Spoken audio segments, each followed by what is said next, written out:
Sarthana police station હદ વિસ્તારમાંથી police દ્વારા એમ્બ્યુલન્સમાં દારૂની હેરાફેરી કરતા એક વ્યક્તિને મુદ્દામાલ સાથે ઝડપી પાડવામાં આવ્યો હતો।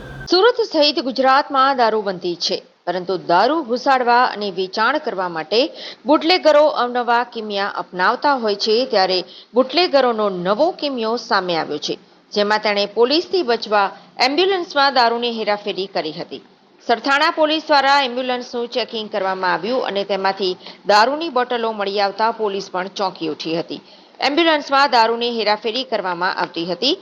આરોપી નરેશ પુનમારામ બિશ્નોઈને પોલીસ દ્વારા ઝડપી પાડવામાં આવ્યો હતો।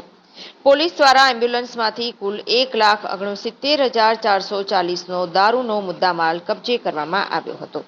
આજરોજ તારીખ 6/7/2024 રોજ સરથાણા પોલીસ સ્ટેશનના પોલીસ ઇન્સ્પેક્ટર શ્રી એમ.ડી. ઝાલા સાહેબ નાઓને મળેલ બાતમી આધારે સર્વેલન્સ સ્ટાફના પીએસઆઈ શ્રી લીંબોલા સાહેબ તથા અન્ય સ્ટાફના પોલીસ માણસોએ એક પરપ્રાંતીય વિદેશી દારૂનો ગુનો રજીસ્ટર કરેલ છે।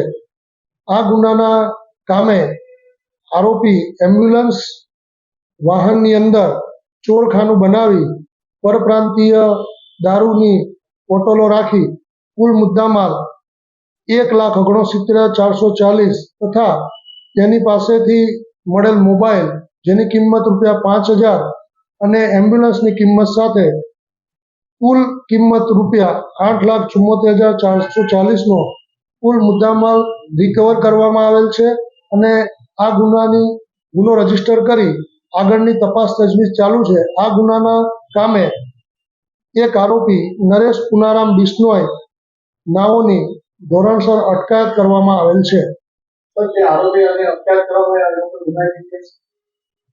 ઉપરોક્ત આરોપીનો હાલ કોઈ ગુનાહિત ઇતિહાસ જણાય આવેલ નથી।